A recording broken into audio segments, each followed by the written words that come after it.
Hello दोस्तों, तो स्वागत है हमारे channel official M S medico में। तो आज हम दूसरा टॉपिक लेकर आए हैं माइल्ड डिस्प्लेजिया। तो माइल्ड डिस्प्लेजिया क्या होता है? पहला है माइल्ड डिस्प्लेजिया। तो माइल्ड डिस्प्लेजिया के बारे में हम देखेंगे कि ये होता क्या है। Mild dysplasia is precancerous change which shall show mild abnormality in size, shape, organize. It is the earliest and least severe from the dysplasia. अब कहता है माइल्ड डिस्प्लेजिया एक पूर्व कैंसर परिवर्तन है जिसमें कोशिकाओं के आकार, आकृति और संगठन में हल्की से असमानता होने लगते हैं। आकार में, आकृति में बढ़ने लगता है असमान रूप से।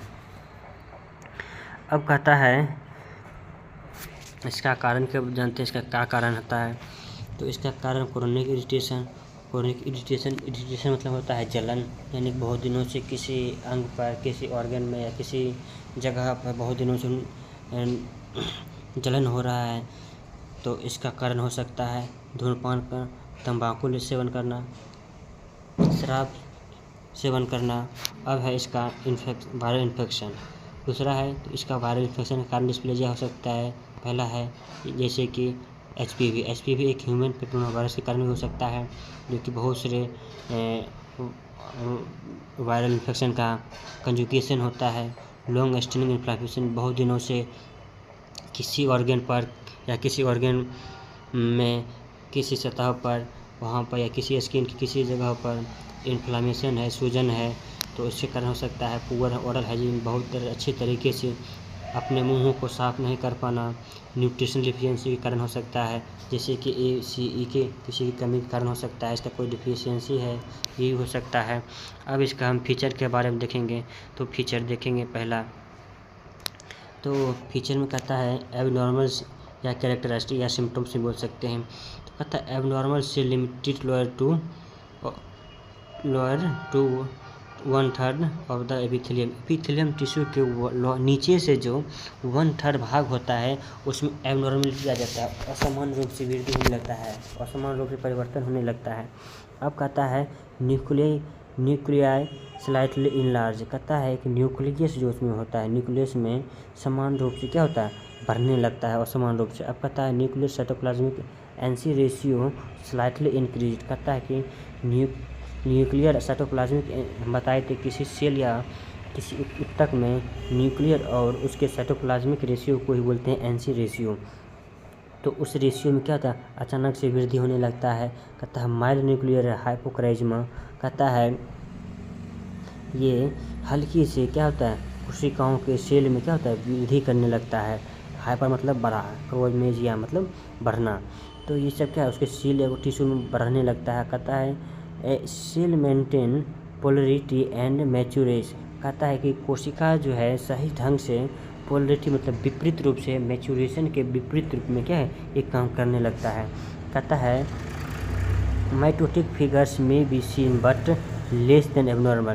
कहता है कि माइटोटिक फिगर्स में जब देखा जाता है तो ये छोटा हो जाता है और लेस देन क्या एबनॉर्मल रूप से असमान हो जाता है। ठीक, अब इसका देखते हैं डायग्नोसिस। तो डायग्नोसिस में देखते हैं क्या होता है।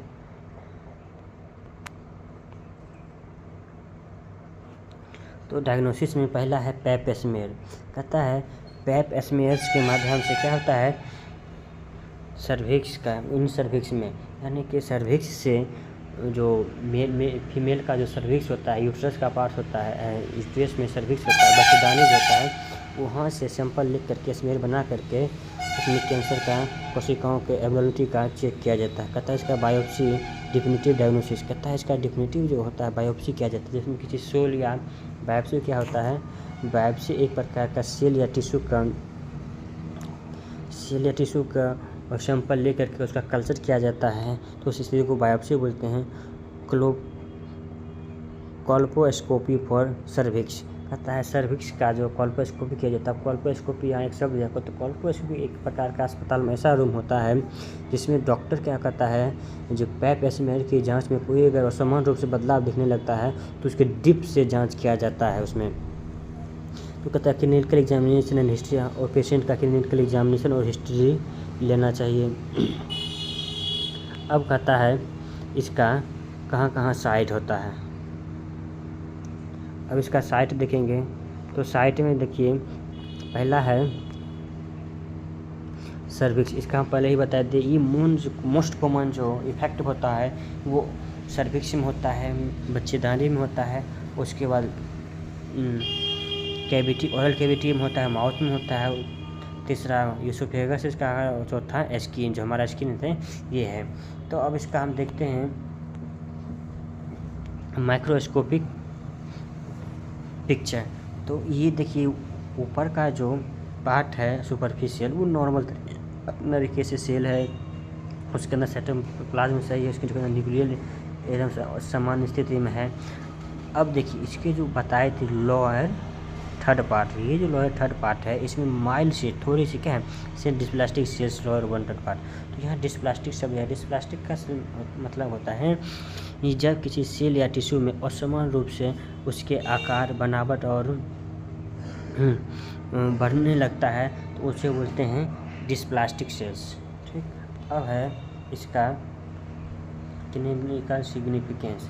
तो क्लिनिकल सिग्निफिकेंस में देखेंगे ये टीजी प्री कैंसरस लेजेंड कहता है ये कैंसर का जो है सबसे पहला चरण होता है। कहता है reversible if the cause is remove. कहता है इसका रिवर्सिबल रूप से काउज का कारण को रिमूव कर सकते हैं। अगर किसी का ज़्यादातर हो रहा है तो एक कारण को ही रिमूव कर दिया जाता है ऑपरेशन के माध्यम से, सर्जरी के माध्यम से। अब कहता है रिक्वायर्स रेगुलर फॉलो। अब जहाँ पे ये केस हुआ है, डिस्प्लेजिया हुआ है, उस जगह को, उस स्थान को रेगुलर रूप से डेली उस जगह को चेकअप करना चाहिए, फॉलो करना चाहिए, मॉनिटरिंग करना चाहिए, मॉनिटरिंग करना चाहिए। अब है मे प्रोग्रेस टू मॉडरेट और severe dysplasia if irritation continuous. कहता है कि ये ज़्यादातर क्या होता है बढ़ने लगता है तो मॉडरेट और सीवियर डिस्प्लेजिया में कंटिन्यूस हो जाता है, बढ़ने लगता है। अगर ज़्यादातर जलन हो रहा है तो ये मॉडरेट और सीवियर डिस्प्लेजिया में परिवर्तन हो जाने लगता है। तो इसका भी मॉडरेट डिस्प्लेजिया क्या है का इसका भी अलग से हम वीडियो बनाएंगे सीवियर डिस्प्लेजिया में, और एक और है उसका भी वीडियो बना के आपको दिखाएंगे। अब कहता है कि जो ट्रीटमेंट कैसा है, तो ट्रीटमेंट कहता है रिमूव द अंडरलाइनिंग काउज। जहाँ पर जिसका जो कारण है उस कारण को अंडरलाइन करें और उसको रिमूव कर दें, हटा दें। जो स्मोकिंग कर रहा है स्मोकिंग का हटा देना चाहिए, जो एसिडिक ले रहा जाता है एसिडिक को हटा देना चाहिए। मतलब जिस जो कारण है उस कारण को ही कट करके हटा देना चाहिए। अब कहता है ट्रीट इन्फेक्शन। अब किसी जगह पे इन्फेक्शन हो गया है तो उस इन्फेक्शन को जल्द से जल्द ट्रीट करना चाहिए, ट्रीटमेंट करवा लेना चाहिए, नहीं तो वो डिस्प्लेसिया कारण बन सकता है, कैंसर कारण बन सकता है। कहता है रेगुलर मॉनिटरिंग एंड फॉलोअप। कहता है रोज़ डेली उसको क्या करना, मॉनिटरिंग और फॉलोअप करना चाहिए। अब कहता है treatment of the lesions, medications, cautery और क्रायोथेरेपी। कहता है कि ट्रीटमेंट क्षति को, उस क्षति को ट्रीटमेंट करना चाहिए किसके माध्यम से, मेडिकेशन के माध्यम से, कॉटरी के माध्यम से, क्रायोथेरेपी के माध्यम से।